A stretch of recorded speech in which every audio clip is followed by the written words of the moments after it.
23-line Racing and Farmer Motorsports lose their preliminary injunction case against NASCAR, and NASCAR had their annual State of the Sport address and revealed some very interesting information during the address. What's going on, guys? It's Daniel, and welcome back to our video. We got some NASCAR and other motorsports stories discussed here today on the channel. Let's go ahead and just show them straight those really quickly. We're first going to talk about Christian Eckes. As it was reported by Joseph Strigley from TobyChristie.com, that Christian Eckes had an average finish of 5.39 in the Craftsman Truck Series this season, along with 22 top 10s in 23 starts. That is the best since 1996. And unfortunately for Christian, unlike the driver did that, which is Ron Hornaday Jr., he did not win the championship. Christian probably should have won the championship this year of how strong he was. It is a shame to see him not get it done. He finished third. But then you think about what happened to Martinsville. Had he not moved Taylor Gray out of the way to try to win the race, he would have not had to deal with Ty Majeski, and he would have won the championship most likely over Corey Heim too. So Christian made a mistake there, but it's disappointing to see after all the hard work that Christian Eckes pulled together that he was not able to get it done. Really disappointing for Christian, in my opinion. And now we're going ahead and jump on to the next story of today's episode as we're talking about Sean Hingorani. On Friday afternoon, or Saturday afternoon, you had the ARCA West Championship race. And Sean Hingorani had a solid performance, but because of how consistent he was throughout the year and getting a couple wins in the ARCA West Series, he won the 2024 ARCA West Championship. Sean has ran full-time bouncing through multiple organizations, was supposed to drive for Tory Racing full-time in ARCA West this year, but there were some things behind the scenes that he revealed in his post-press conference that happened. I'm not the biggest fan of Sean Hingorani. I guess congratulations to him on winning the championship. I don't know if he was fully deserving, to be honest, because he wasn't that great this year, but I do think that for him, it is kind of disappointing to see some other guys like Jack Wood could not step up and go up against him, but I think at the same time, other people could have stepped up and couldn't step up against him. So I get that at this point, congratulations to him on winning the championship. I don't know if he's the most deserving to get it done, but congratulations to him, I guess, on winning the ARCA West Championship. And now we're going ahead and jump on to the next story of today's episode as we're talking about Shane Van Gisbergen. As Shane Van Gisbergen put out a tweet after the NASCAR Xfinity Series race talking about his whole entire season in the NASCAR Xfinity Series, and reflects on a really strong season with Kaulig Racing, thanking Kaulig for everything this year and thanking for all the support they had throughout 2024. Shane Van Gisbergen finished the year off with a 12th place finish in the NASCAR Xfinity Series. He got 3 wins this year, had 7 top 5s and 10 top 10s. If you would have told me that SVG would have had as strong of a season as he did this year for someone that did not have a lot of ovals experience, I probably would have laughed at you a little bit because SVG really impressed me. While he did not win the Rookie of the Year, which we'll get to here in just a short little bit, he had basically the second best rookie, beat people like Haley Deegan and Leland Honeyman in that category, but I think that SVG did a really strong and great job this year, and he absolutely earned respect from a lot of competitors. Race drivers fairly but clean, really did not make any enemies on the racetrack, and I think it's really awesome to see SVG have as strong of a year as he did. He'll be, of course, moving up full-time to the NASCAR Cup Series in 2025 with Trackhouse Racing, where I do expect that he is going to be a solid threat and major contender to get it done. So massive congratulations on a really solid year, finishing inside the top 15 in points and finishing second in the Rookie of the Year honors. Really well-deserved season for SVG. And now we're going ahead and jump on to the next story of today's episode as we're talking about Kyle Larson. Now, Kyle Larson did, of course, speak about the fact he was not racing for the championship this weekend, but he also reconfirmed that he will be running some dirt races this offseason, including in Australia. Now, Kyle Larson, obviously, there's been rumors about him doing some supercar races as well, but Kyle Larson, obviously, while he didn't race for a championship this year, we all know, of course, he's one of the best dirt racers in the country. And I think it's really awesome that he is going to have the chance an opportunity to do some more dirt races throughout the offseason. Having him be part of the sport is really, really huge for that series, for dirt racing especially, and I think he'll be very, very competitive in all the races. Every time we see him go out and compete in events, he does a really good job and ends up winning. I go back to August where he was super, super dominant and super, super quick. So while it's disappointing to see Larson didn't get a championship, it's fun that he will get the chance and opportunity to do some dirt racing later this year, and I think he'll be very competitive, of course, going to Australia. That's going to be fun. And remember, next year he's going to run the Indy 500, which is going to be exciting, but I think it's cool Larson is going to get to do some dirt racing here really, really soon near the end of the off season. And now we're going ahead and jump on to the next story of today's episode as we're talking about the Rookie of the Year winners for 2024. With the conclusion of today's events for the NASCAR Cup Series, we have the Rookie of the Year winners for 2024. So for the Craftsman Truck Series, the winner of that is a driver 38 truck for Farmer Motorsports, Lane Riggs. For the NASCAR Xfinity Series, is a driver of the 2 car for Richard Childress Racing, Jesse Love. And for the Cup Series, is a driver of the 77 car for Spire Motorsports, Carson Hocevar. Congratulations to all 3 drivers of getting it done. Carson had a really strong rookie year and only got better as the year progressed and went on. We did say make some mistakes out on the racetrack. Carson had a really strong year this year and absolutely earned the Rookie of the Year. Was better than Josh Berry and Zane Smith throughout the season. Jesse Love, I think because of how strong he was at times too. There were times where Shane Van Gisbergen was a little bit better, especially on road courses, but on the ovals, Jesse Love did a much better job. So I think he earned it. He'll be back, of course, at Richard Childress Racing in 2025. Good to see Jesse have a really strong year. He got a win this year, which is important, and he had some other races where he could have won. Congrats to him on winning Rookie of the Year. And Lane Riggs, who struggled early into this year, emerged in the second half of the year, had 10 top 10s this year, and had a chance and opportunity to win the championship, not championship, but I think going into 2025, Lane Riggs is going to be a championship threat and contender. I think all 3 drivers did a really solid job this year, and I think they all earned the Rookie of the Year. So congratulations to all 3 people on winning the Rookie of the Year this year. Absolutely well deserved. Congratulations all 3 drivers on winning the Rookie of the Year for 2024. And now we're going ahead and jump on to the next story of today's episode as we're talking about Kyle Busch. Now, if Kyle Busch not picking up the win this weekend at Phoenix, his win streak of winning in every single season has unfortunately come to an end. Kyle Busch has had a win streak of 19 straight seasons from 2005, where he won 2 races as technically a rookie, all the way to 2023. Unfortunately, Kyle Busch struggled a little bit throughout the year, and there were definitely some times this year where Kyle Busch could have definitely won. I, of course, do go back to what happened at Kansas not too long ago. He was ahead of Ross Chastain and was looking like he was going to win the race, but he made a mistake trying to get by Chase Briscoe, and unfortunately, sadly, took himself out of a chance to get that done. And I think of other races like the Daytona 500 and Atlanta where he was super close to get it done. RCR, though, no secret, has really struggled throughout the year, and they're going to be looking to rebound in 2025, which I think they do have a chance to rebound going into next year, and I do expect that they are only going to get better in 2025. Hopefully, they're hiring some big names and big people. They're encouraged by what they saw at times. They showed some race-winning speed at points throughout this year, but I do think it, like I said, it's very disappointing to see that Kyle Busch could not get a win before the end of the year. I think Kyle did have a solid year, all things considered, at times, but it was also a struggling year for him throughout 2024. Hopefully 2025 can be better, but it's unfortunately sad to see that Kyle Busch could not win a race in 2025. He'll have to wait until 2025 to get the chance and opportunity to go to victory lane once again.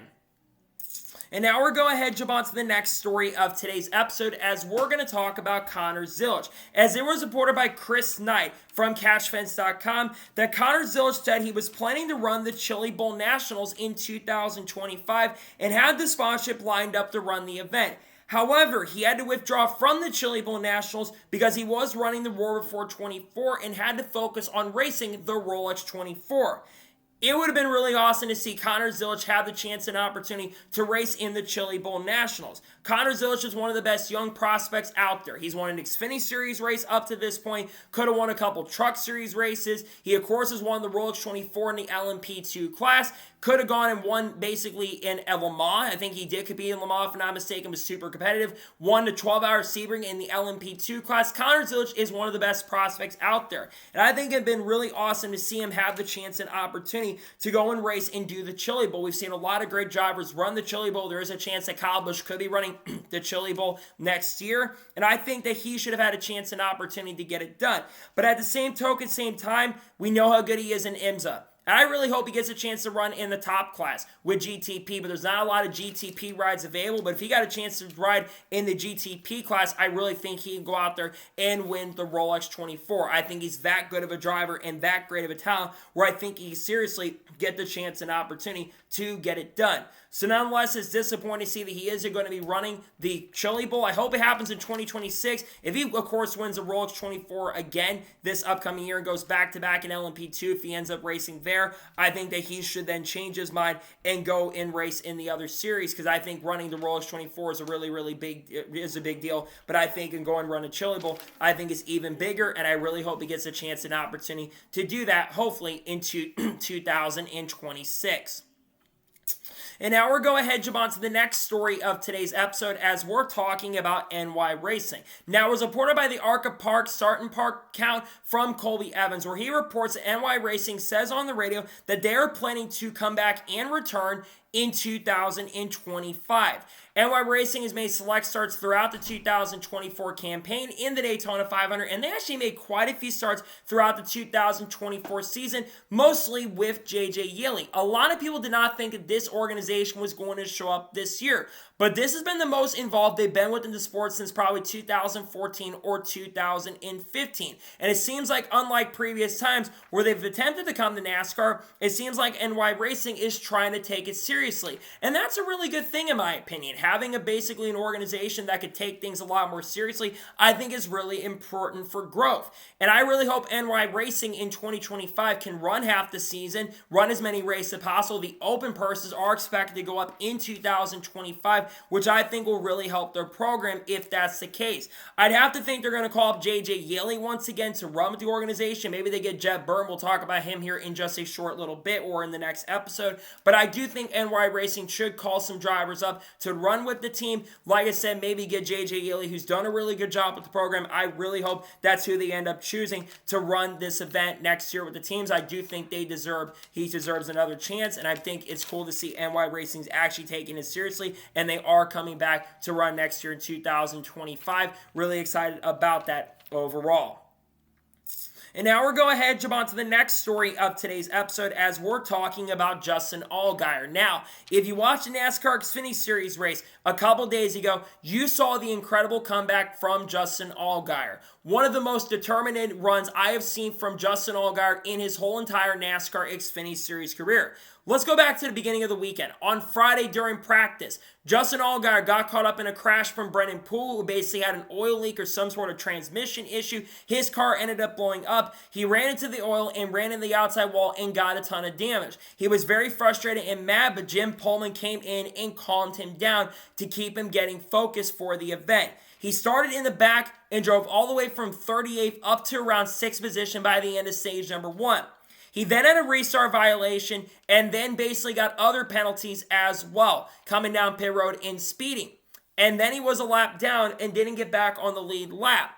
But then there was a timely caution with 40 laps to go. She had a flat tire near the end of stage number 2 and basically had an incredible comeback from that point, got a timely yellow to get back on the lead lap, and got back in position, and on the second to last restart, put together an absolute masterclass of a drive, sent it through the middle, and took the lead of the championship, and would go on out and finally win his first ever NASCAR Xfinity Series title.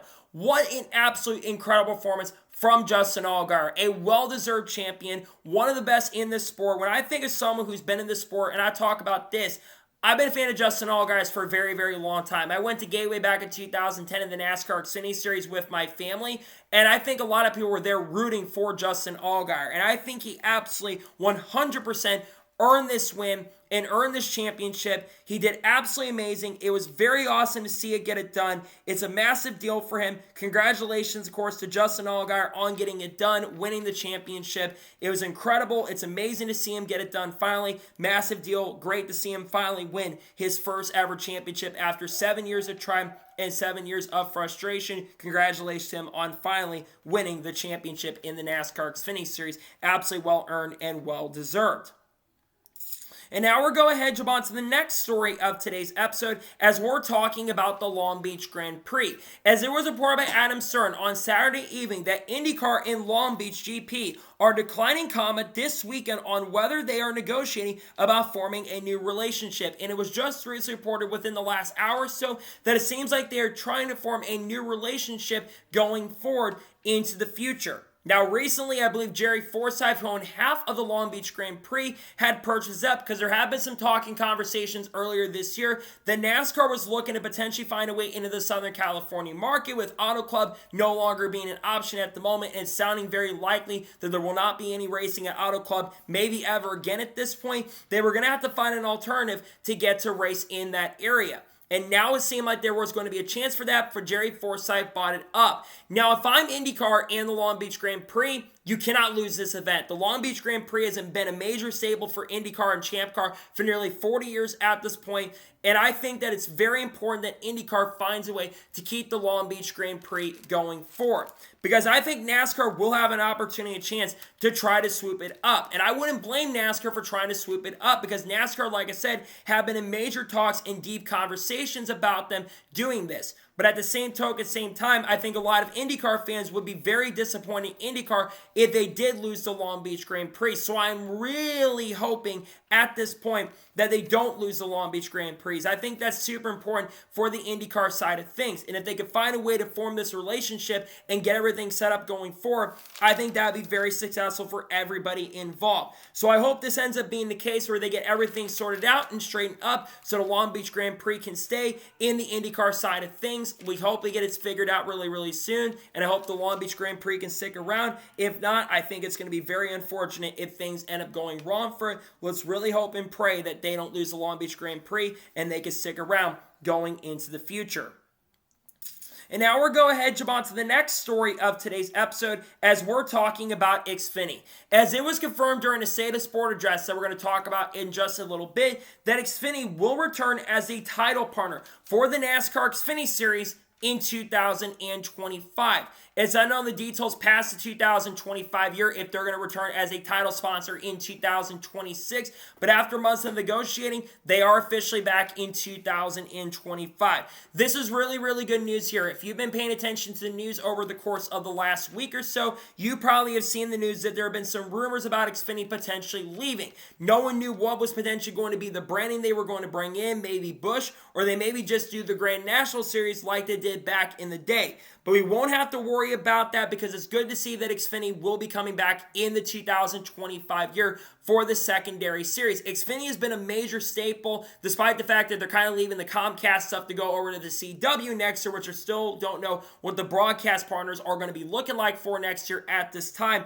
I think it's really important that you do keep Xfinity as a title sponsor, at least for the foreseeable future. And I'm glad to see they got it figured out. We've been losing a lot of sponsorship. We're going to talk about a sponsor that is unfortunately leaving here in just a short little bit, which is sad news to hear. But I do think it's good to see that Xfinity will be coming back and will be the official title partner for 2025 once again. I think it's a major win for the series overall as a whole. And like I said, it's really awesome and great to see that Xfinity will be coming back. Though it's unfortunate there have been rumors about him leaving, it's good to see that they're officially confirmed to be coming back in 2025. A massive win for the series, and really good to see overall that Xfinity won't be leaving and it will stick around in 2025. And now we'll go ahead and jump on to the next story of today's episode, as we're talking about drivers running in multiple series in 2025. Now, over the weekend, there's been some very interesting stuff in regards to drivers that could be running or not running in multiple different series, or going back to other series in the future. It first got reported by Bob Pockrass on Friday that Christian Eckes is not planning to return to the Truck Series in any sort of capacity in 2025, and it sounds like his focus will be altogether just on the Xfinity Series next year.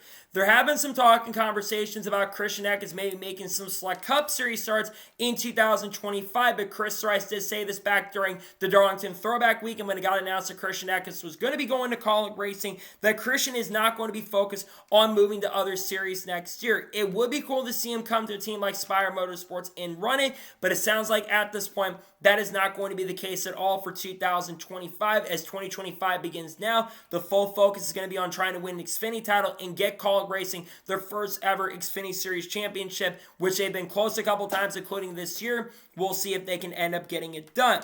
Continuing on, there was a helmet swap that happened, I believe, on Friday, and AJ Allmendinger is also expected to not return to Xfinity anytime soon. He, of course, might run some select Xfinity Series races, but he is not expected to anytime soon return to the NASCAR Xfinity Series on a full-time basis. AJ, of course, will be full-time in the NASCAR Cup Series with Kaulig Racing driving the number 16 car. Recently, there was a report that came out, and it was mentioned, I think, on the podcast, on the Dale Jr. Dallin, that quintessentially AJ has a contract with Kaulig through 2034.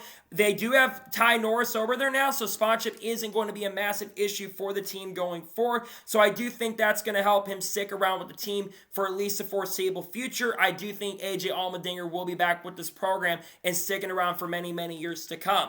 And finally, it was confirmed on the FS1 broadcast that William Swalch will make some select NASCAR Craftsman Truck Series starts in 2025. He'll drive most likely for Tricon Garage, as he has made select starts with that team this year. Unfortunately for him, he did not get a top 10 with the organization, but William Swalch getting some experience in trucks, I think, is really important for him. The more experience that a young driver like William, who just turned 18 last month, will get next year, I think that's the most important thing. And he needs to get as much experience as he can, because I think that it's going to be a very tough battle, an up-road hill going into next year. But I think at the end of the day, William getting the chance and opportunity to run, I think, is super, super important. And I really hope he can do a really good job next year. All three of these drivers announcing their plans at this point. I think it's really huge, and we'll see what ends up happening going into the future in regards to some of these moves heading into 2025. So we'll see what happens going into the future for these drivers and what other rides could get announced very, very soon.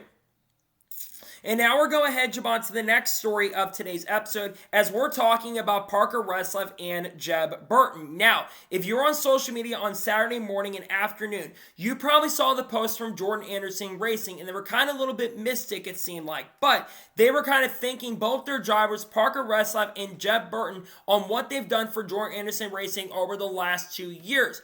When I read this, it looked to me like that Parker Reslev and Jeb Burton may or may not be returning to Jordan Anderson Racing in 2025. And a lot of people did agree with me. Now, let's begin first talking about Parker Reslev. There's been a lot of rumors going around that Parker Reslev is still looking for a ride going into 2025, but because Richard Childress Racing was not very happy with the way things happened at Daytona, and Chevrolet was not happy as well, they're very mad at Parker Reslev, and that might be a big reason why he's not back at Jordan Anderson Racing. If that's the case, that's a really, really great shame. I think Parker Reslev has done a super good job at times this year. Yes, there's been times where it's been disappointing for Parker, but I think Parker Reslev should, in my opinion, be racing in the NASCAR Xfinity Series. It does sound like there's a chance he will be in Xfinity in some sort of capacity. An announcement could be coming in the not-so-distant future for that, but I do think Parker Reslev should be racing. He's a really good young talent.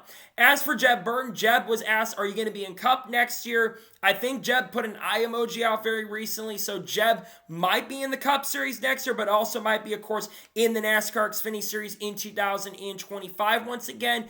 I think it's a shame if both these guys are not going to be back, though I think they are talented. We know that Jeb is a really good super speed racer, and Parker is a guy that can get you poles and run up front. So I really hope both these guys can find opportunities, because like I saw in the report, it sounds very likely at this moment in point that they're not going to be back with Jordan Anderson Racing in 2025. And if that's the case and what is going on, I think that's going to be really disappointing to hear. But at the same time and same stuff, it's not really shocking or surprising to see, considering Chevrolet can sometimes have grudges over people. And I do think it's disappointing that both drivers may or may not have rides next year. And I really hope, if it's true, that they can find rides for 2025, because both deserve to be in the series, to be honest with you. And now we're going ahead and jump on to the next story of today's episode, as we're talking about Austin Dillon and Ross Chastain. Now, in the next episode you're going to see later today, we'll talk about Chris Bell's thoughts on the manipulation that did come out. But this weekend, Austin Dillon and Ross Chastain spoke on the race manipulation that took place this past weekend at Martinsville Speedway, right before everyone showed up to the track. And Austin Dillon basically wanted to go ahead and clear the air by saying that there was no plan to block for William Byron. And Ross Chastain also said no comment. He wanted to clear up by saying that that's how we kind of talk a little bit different when it comes to communication. He said there was no plan to back up for William Byron in defense. Let's go back to Martinsville. William Byron was basically right below the cutoff line, or right around that cutoff line area, was 0-1 points to the good. William Byron, or Bell, had the tiebreaker at the time, and William Byron, of course, was getting blocked at the time and getting help from the two Chevrolet cars of Ross Chastain and Austin Dillon. Now, Austin Dillon got on the spotter communication and radio, and he basically said, does the one know the deal? When a lot of people heard that, they were like, yeah, there was clear race manipulation going on. Now, they both tried to appeal from Richard Childress Racing, and they ended up losing their appeal and getting it denied and rejected by NASCAR for them to try to appeal it, which isn't a shock and surprise, right? I don't think anybody should be surprised to see that NASCAR is not going to take it, and they're not going to accept people doing this kind of stuff. And I think that Austin Dillon is definitely guilty. This is not the first time that Austin Dillon has said something that's really disagreeable. You all go back to what happened at Richmond, basically saying that he didn't intentionally wreck anybody, which is clearly he intentionally wrecked somebody to win the race. He even admitted that, I believe, on the radio. And of course, the spotter helped out, and it really didn't help their case. To me, when I think about the race manipulation stuff, it cannot happen going forward. There's a lot of things that absolutely need to change, and I really hope some of these changes that hopefully are coming down the road can fix some of the problems. But trust me when I say this, I do believe that there are definitely some things that do need to change, and I hope they can change, but I'm not sure if it's going to happen. I just kind of have to be a wait and see at this point, because I do think some of the race manipulation stuff that was going on was just unacceptable and very unforgivable, and I do understand why people were really frustrated at both Austin Dillon and Ross Chastain for some of the stuff going on. And now we're going ahead and jump on to the next story of today's episode, as we're talking about Connor Jones. Now, if you watched the NASCAR Craftsman Truck Series Championship race at Phoenix, you saw Ty Majeski go on and win the championship. But one of the subplots that was going on throughout the weekend was Connor Jones. Now, Connor Jones early in the race actually had a very, very good run. But about 40 laps to go in the race, Connor Jones was fading back through the field and basically just sent it to the bottom of the track. Kind of got crowded down by Jake Garcia a little bit. And Connor basically lost it going into turn number 1, losing a ton of talent, and ended up spinning out. Now, after the race concluded, I believe it was the Bleacher Report account, and Breakheart also commented on this as well. And it looks like that after the race concluded, Connor Jones had a run in with his teammate post-race at Phoenix. Now, remember, just about a week or two ago, Connor Jones had been suspended for 1 week for intentionally wrecking Matt Mills. Connor Jones also has a really, really bad reputation, and many people in the industry do not respect Connor Jones because some of the stuff that he has done on the racetrack that has been seriously questionable. And running into your teammate in the garage when you don't even know if you're going to be back next year at this point, and if you want to have a future in this sport, and then you're doing stuff like this, that does not help your case. And I think Connor Jones just made a really, really dumb and very, very stupid move, especially for someone, like I said, that doesn't even know what they're doing at this point for 2025. And most people do not respect Connor Jones. He hasn't had the talent to back it up. He is still looking for his first ever Truck Series top 10. His best finish is like 13th or 14th. Meanwhile, yes, Carson Osbar was super, super reckless, but guess what? Carson Osbar was able to win a Rookie of the Year that we talked about very recently, and Carson Osbar was very, very strong this year and earned the Rookie of the Year and won 4 Truck Series races the prior season. So I do truly believe for Connor Jones, he needs to clean it up very quickly. Otherwise, he is not going to be in the sport for much longer. So I really hope he can clean it up, because he needs to do it soon, and running in your teammate is not helping your case, especially when we don't even know truly at this point if you're going to be back in NASCAR at all at this time and be back with Motorsports Racing. And doing stupid stuff like this will affect you and really cost you. He needs to clean this up. Otherwise, unfortunately, his chance to be in the sport will be gone much sooner than much quicker, and he needs to definitely do that. Otherwise, he will be in trouble going forward.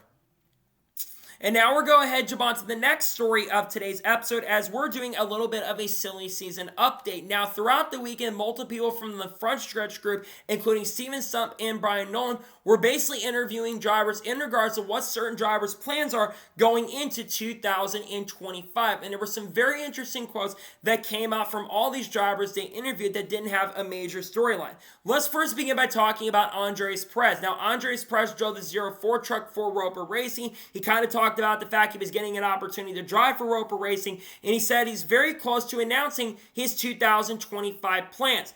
A lot of people are linking Andres Perez to take over either the 2-truck for Rev Racing or just go full-time into the Spire Motorsports group for next year, considering Rev Racing has worked with Spire. There have been reports that Rev Racing could be leaving the truck series altogether and could be moving up to Xfinity to work with Nick Sanchez, but Andres Perez, it sounds like, will be his replacement. Andres did, of course, win the ARCA championship this year despite not winning a race, but Andres did a very, very solid job this year, and it does sound like very likely that he'll be moving up next year to that team. Next, let's go to Brett Moffitt. Brett Moffitt's made a couple starts this year with the Hettinger Racing Group, who will run likely full-time in the Truck Series next year. Brett has not discussed what he's doing with the team for 2025. Now, if I'm Brett Moffitt, I'm trying to go full-time with this team. Brett Moffitt has done a really good job at times in the Truck Series, getting the best out of equipment. He had a really good run going at Phoenix, was running inside the top 15. I think he got a top 20 finish. And I think Brett is someone that really can build the equipment up. So if I'm Hettinger Racing going into 2025, I'd be calling Brett Moffitt up because I think he deserves to be with this team in 2025 with how well he has ended up performing. Next, let's go to Jack Wood. Jack Wood was interviewed, I believe, by Brian Nolan, and Jack Wood did confirm he's very close to announcing his 2025 plans as well. It sounds very likely he'll be with McAnally Hilgeman Racing full-time. Of course, drove for them full-time in the ARCA East, ARCA West Series this year, made some select ARCA main starts, and has, of course, driven a lot of races with the McAnally Hilgeman Truck Series organization, where he has struggled quite a bit throughout the 2024 season. But I do think in 2025, he has a chance to improve, but I'm not really sure he's going to do much, unfortunately. I know he's made a lot of mistakes. He does have a little bit of talent, I'll give you that, but I'm not really expecting Jack Wood to set the world on fire if he truly ends up over there. We'll see what ends up happening for Jack Wood. It sounds like, though, he will be with McAnally Hilgeman in 2025. Moving on to Anthony Alfredo. We're going to get to the crash here in the video later today, but Anthony Alfredo did confirm that he will likely not be back with our Motorsports in 2025.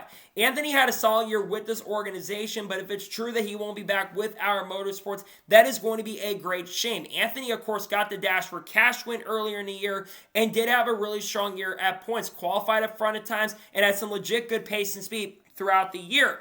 I have heard Chris Rice being mentioned as a possibility for the replacement of the Our Motorsports car. If that's the case, that's going to be super, super disappointing. I don't think that Chris Wright should be anywhere near an Xfinity Series car, but if he does truly end up over there, that's going to be a shame. I don't know what Anthony is doing at this point for 2025, but I hope a team is looking at Anthony because I do think he's got talent and definitely a lot of potential, in my opinion. And finally, let's talk about Connor Mosack. Connor Mosack said he's also working on and is close to announcing his 2025 plans. There are some teams that he's probably looking at, McAnally Hilgeman. There's some other teams out there like Spire that could be an option for next year. But I think McAnally Hilgeman or Nice could be some options for 2025. I think Connor Mosack is a driver who has shown quite a bit of improvement throughout this year. He has shown a lot of potential, shown a lot of growth, shown a lot of development, and could have won a few races and actually got a top 5 finish very, very recently at Homestead Miami Speedway. So I certainly would love to see him get that chance and opportunity to run full-time with one of these organizations to show his craft and show his potential. So we'll see what ends up happening there with Connor Mosack, but again, it does sound very likely at this moment that all these drivers will either have rides that are looking for rides at the moment, but some drivers will be officially able to announce some of these rides coming up very soon. I can't wait for some of these drivers to confirm everything, and we'll see what ends up being announced officially, because I do think, like I said, there's some big silly season news coming on the horizon. Probably going to be a quiet first couple weeks, I gotta say, but I do think as more stuff and more time goes on, more of these bigger storylines are going to come out, and more will be announced officially here very, very soon and in the not-so-distant future. Can't wait to see all these silly season stories officially start getting announced. And now we're going ahead and jump on to the next story of today's episode as we're talking about Cole Custer. Now, Cole Custer, unfortunately, was not able to help Super Haas Racing win a championship in their final year before, unfortunately, they ended up shutting down. But in the media center after the NASCAR Xfinity Series race concluded on Saturday night, Cole Custer was not very happy with Connor Zillage, saying he was very frustrated with the way that Connor Zillage raced him near the end of the event and got mad that Connor basically let Justin Allgaier go through and pass him, and that was basically, at the time, the winning pass to win the NASCAR Xfinity Series Championship. Now, it does need to be known that Connor Zillage was teammates with Justin Allgaier and will be teammates with Justin Allgaier full-time in 2025. Now, at the time, you had Cole Custer between the middle of the sandwich, and I think it's Sam Mayer who was in front of him, and then, of course, you had Connor right behind him. And Connor's trying to do whatever he can to compete up front, which Connor has been super, super fast and super competitive throughout this year in Xfinity. His average finish like a 4.5 or 5.1. And generally outside of one mistake that Connor made with around 5 or 6 laps to go, which kind of was the biggest mistake he would end up making, he really didn't make any mistakes on the racetrack. I do understand Cole Custer's frustration because it was very, very difficult to pass, and you don't want to be getting raced hard by drivers when you're trying to yourself end up winning the championship. But you got to race the drivers around, and the drivers don't need to lay over for you. You are racing in a series, you are a professional, and there's no reason that Connor should have to get out of the way just because you're racing for a championship and a title. Now, that being said, I do understand Cole's frustration because I think it would have been a really amazing story if Cole Custer was able to win a championship in the final year for this organization. But at the same token, same time, Connor said this too, he generally raced people respect. And one thing about Connor is I think for a young driver who's only 18 years of age, he has shown so much maturity and has shown had a lot of potential. And I've been super, super impressed with everything that Connor has been able to do as a young driver up to this point. And I really hope going forward into the future that Connor can continue doing that as a young driver, which I think going into 2025, I think realistically he is going to have a really strong chance and opportunity to not only win a few races next year, but I do think Connor has a really good chance and opportunity to contend and win a championship. And I certainly think he is going to be a major threat and a major factor to get it done because how impressive he has been as a young driver at this point.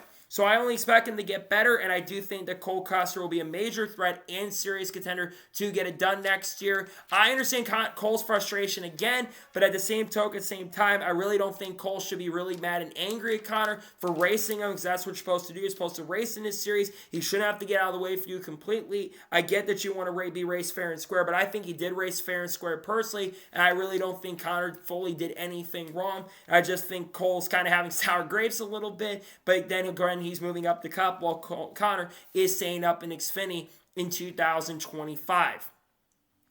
And now we're going ahead and jump on to the first of two major stories in today's episode as we're talking about the State of Sport Address. So on Friday, NASCAR held their annual State of the Sport Address. They hold every single year they've been doing for a very, very long time.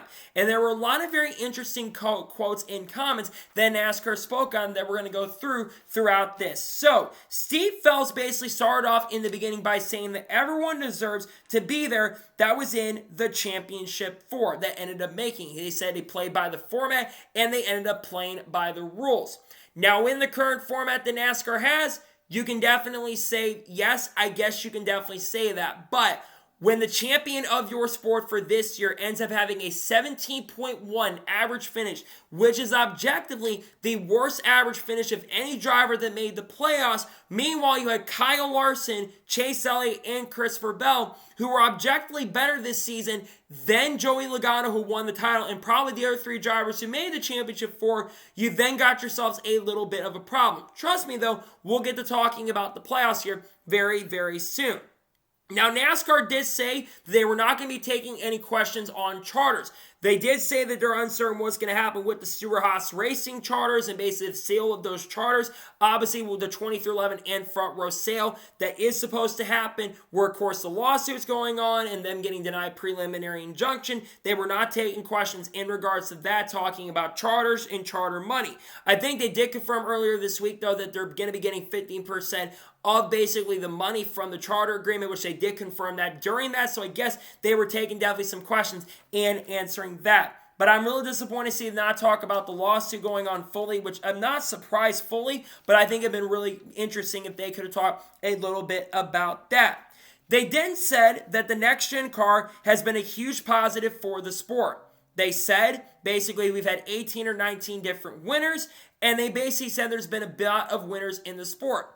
Have we got a lot of winners? Yes. Has the intermediate racing been really amazing? Absolutely. The short track racing, while it's improved, has not been great. And short track racing is the bread and butter of NASCAR. So they absolutely desperately need to get that figured out and sorted out when it comes to short track racing. And the road course racing, while I also think it's shown definitely some improvement throughout the year, I also think that it needs to get a lot better as well. And super speed racing, while I think the racing was solid throughout 2024, there's a lot of things they need to work on there. So while I think there are definitely some positives to take away from this year, I think there's also some pretty big negatives from the next gen car, and that's something NASCAR is desperately going to have to work on. Now, one big topic was the playoff and the playoff format. NASCAR says that they love the playoff format they have, which isn't shocking and surprising. And they said at the time originally they were not going to be making any major changes to the format, but Steve O'Donnell did say that they might make some actual changes to the format and might make some changes for 2025. With the uproar after the Cup Series Championship concluded tonight, NASCAR, I don't think, is going to have a choice. I think they're going to have to change something.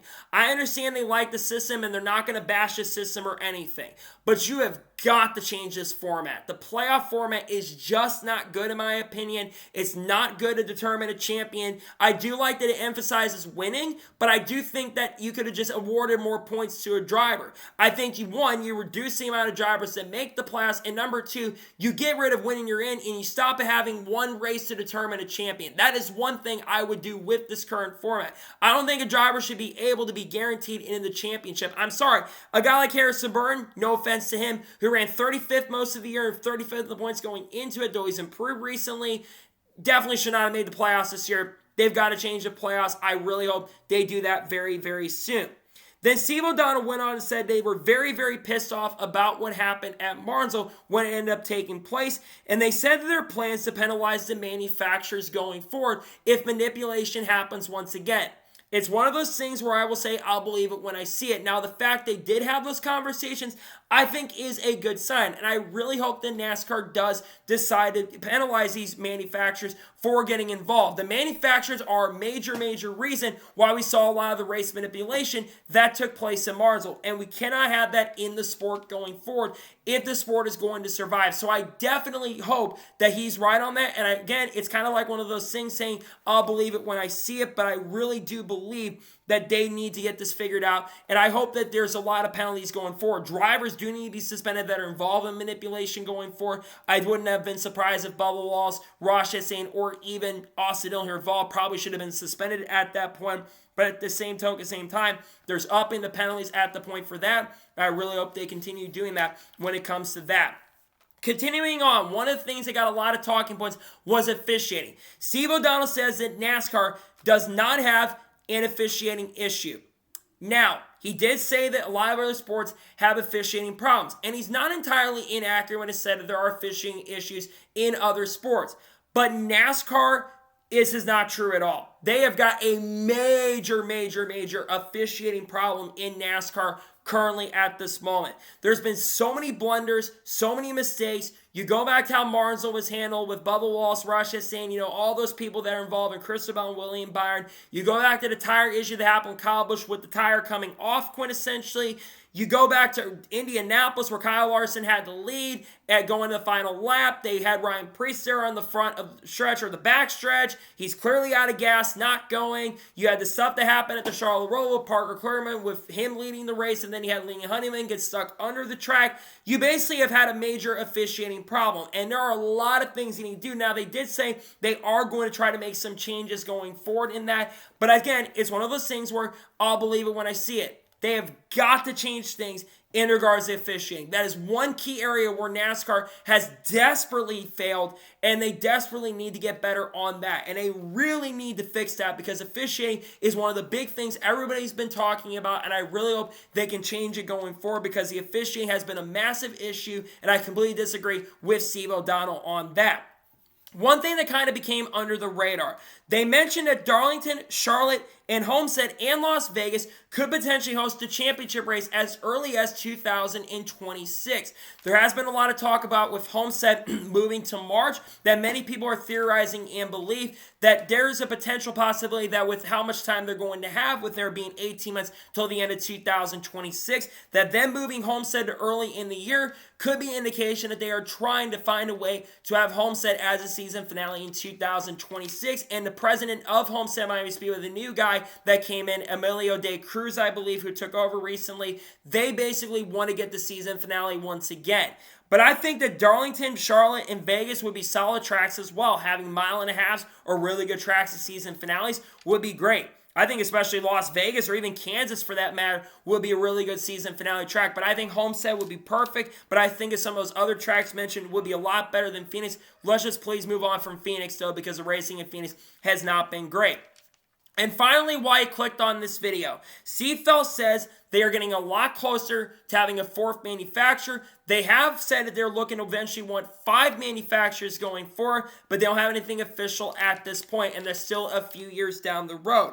It's one of the things where we kind of say, I'll believe it when I see it as well, with a lot of different things, like many things we talked about. But there has been a talk about manufacturers for a very, very long time. Now, early in the year, there was a lot of talk and conversations, and there were 2 manufacturers that were mentioned, Honda and Hyundai.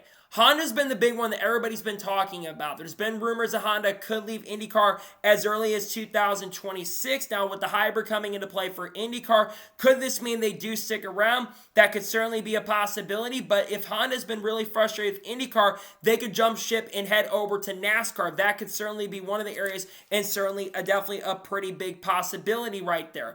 Hyundai was mentioned around May or June, I believe, of earlier this year about being a potential possibility. Now, the big thing is what teams would get involved. Maybe Spire Motorsports, but they have a major connection with Chevrolet, so I'd have to think that they're not going to jump ship. Maybe Chip Ganassi jumps back in the NASCAR. That could certainly be a possibility. What about other organizations? Maybe Haas Factory Team. They got an alliance with Toyota at this point, or not, maybe at least Toyota in their F1 program. Why not that be a possibility? To me, it's going to be very interesting to see how things play out in regards to this with the manufacturer stuff. Again, we keep hearing about it. They had to have something announced. If they were going to do something for 2026, they had to have something announced by September 1st. So the earliest they're probably going to get a manufacturer is as early as 2027. To me, if we do get a new manufacturer, I would love to see Honda be that new manufacturer to join the sport. Hyundai would be another great one as well to come in. And I think even if Dodge ever wanted to come back, or even Kia come into play, which they were talking to Kia many, many years ago, I would absolutely love to see that. But again, we're just going to have to kind of wait and see if it truly ends up happening. I think a lot of fans would absolutely love to see a new manufacturer come into the sport, but everybody is still waiting for that new manufacturer to come in. And it's kind of like at this point, we're going to have to wait and see what happens. And hopefully it does come in. But at this point, I'm holding my breath and I'm not sweating it that we're going to get a new manufacturer. Hopefully, though, it does change and we do get a new manufacturer in the not so distant future. I think Honda would be the new one if it does end up happening. And now we'll go ahead and jump on to the final major story of today's episode as we're talking about the 2311 and Front Row Motorsports lawsuit. Now, I did a video covering this on the channel on Friday, but it was confirmed on Friday afternoon while the State of Sport address was going on that the judge in the case, Judge Whitney, has denied preliminary injunction for 2311 and Front Row Motorsports to run as charter teams. They have not met the burden, and they basically have not done the things that they wanted. Let's go through the lawsuit. So currently at the moment, 2311 and Front Row are currently suing NASCAR for antitrust rights.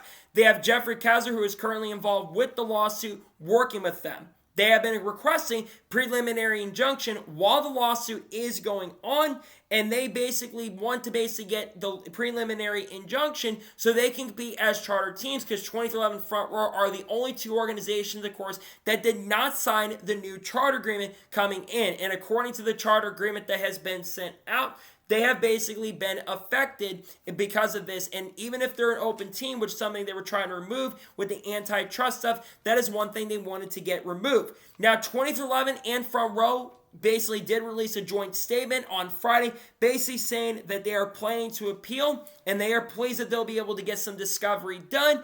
But basically, they said they will appeal. Now, Judge Whitney, who's been the judge presiding over the case, did say that they are going to fast track this, and they're hoping to get it done really soon. I do believe they have until December 16th to basically appeal for the second time. And if they're not able to get this done, they can file for preliminary injunction for the second time once again when it comes to the lawsuit.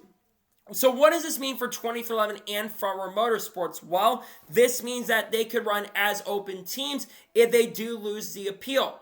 But if the open team rule comes into play, like they mentioned in the court case, and basically they can't even run as an open team, then the future of 2311 and Front Row Motorsports is very uncertain. It's no secret that both 2311 and Front Row are expected to expand to 3-car operations in 2025. 2311 is expected to pick up Riley Herbst for 2025, though that's currently uncertain at this moment. And Front Row Motorsports is also expected to pick up Zane Smith, while Noah Gragson will join the program next year in the 34, the number 4 car perhaps, and Todd Gillen did sign a multi-year agreement with the team. Meanwhile, of 2311, Bubba Walsh just most recently signed a new agreement with the team for multiple years, and Tyler Reddick does have a long-term contract with the team. But there's been some talk about Tyler Reddick's future definitely being a little bit in question if they didn't get this preliminary injunction in granted. Now, like I mentioned and said, if they're not able to win the appeal, which again, it's very unlikely they're going to end up winning the appeal if they do appeal, because usually when it comes to appeals like this, they don't end up winning. They're going to have to go for another preliminary injunction. Now, obviously, there's been rumors that Judge Whitney had some association with NASCAR, perhaps, when some people are theorizing that maybe Judge Whitney did end up getting paid off. I'm not going to go there at this particular moment with that, but there's been some theories going around that there maybe be some shady stuff going on when it comes to this case. For 2311 and Front Row, this definitely is a little bit of a loss for them, and NASCAR is definitely taking a big step going forward. Now, one thing that could end up happening is if they don't win their appeal as well, this lawsuit could end up being thrown out altogether, and we could be at the end of this lawsuit before we even make it. Some have basically said this, that they should be able to reach a settlement going forward, and maybe 2311 Front Row basically just bite the bark at this point and just decide to go ahead and sign the charter agreement. I think most people would absolutely love to see them finally get this charter agreement done, because the fact that they've lost this preliminary injunction case, this is a major loss for the teams. Now, obviously, 2011 and Front Row want some governance in the sport. Money is not the big thing they're looking at. We do know that all the organizations that most recently signed the charter agreement, they basically said that they're expected to get 50% of the money, which is a big, big win for the teams. But we do know that there's not as much available for the teams, so they're trying to get that available for the organizations that, of course, did sign the charter agreement. And what they really, really want is they don't want to go to the discovery process because it scares NASCAR and getting back into the negotiating table for those two teams and the other organizations. Here's the big problem for 2311 and Front Row. If they don't win this appeal coming up, they're going to be in jeopardy going forward, and I think their futures are definitely in question for both 2311 and Front Row Motorsports. Considering today at the time of film this is November 10th, and this is coming out November 11th, the Daytona 500 is February 14th or 15th or the 16th, and the Clash is February 2nd. We're not that far from those events, whether we like it or not. So if I'm 2311 and Front Row Motorsports at this point, I don't know what you do. It's really unfortunate for both those organizations, right? Because I truly do believe that could happen. Now, what also could happen here is we could see those charters revoked, which would be really, really unfortunate, disappointing if that ended up happening. But I would have to think, especially with the end of year coming up in less than 2 months, they could get those charters revoked, which would be really, really disappointing, like I said, for both organizations. Now, obviously, the big thing to kind of watch out for is other stuff to see if we see them basically try to appeal it. I think that's going to be the big story going forward throughout the rest of the lawsuit. And even if guys like Kurt Busch cars maybe return in the future, who knows at this point. But I do think that 2011 and Front Row, they might have a case here. It seems like their case, though, might be affected, and they'll have to kind of wait and see how everything goes going forward. But for me, it's really disappointing for 2311 and Front Row, because I do think this is definitely a big loss for them, and I think this will hurt them in the process going forward. I really hope this is not the case, but I do think there's a really good chance and opportunity it's going to hurt them and affect them, and I think it's really disappointing to see that for both organizations. Hopefully they do get it straightened out and sorted out, and maybe they can win the case, but I think it's going to be really hard for them to win the case, in my honest opinion.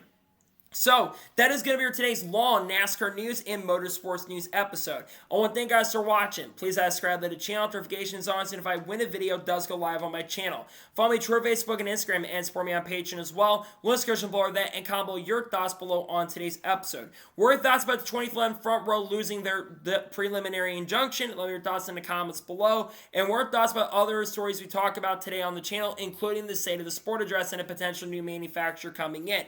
Let me know your thoughts in the comments below.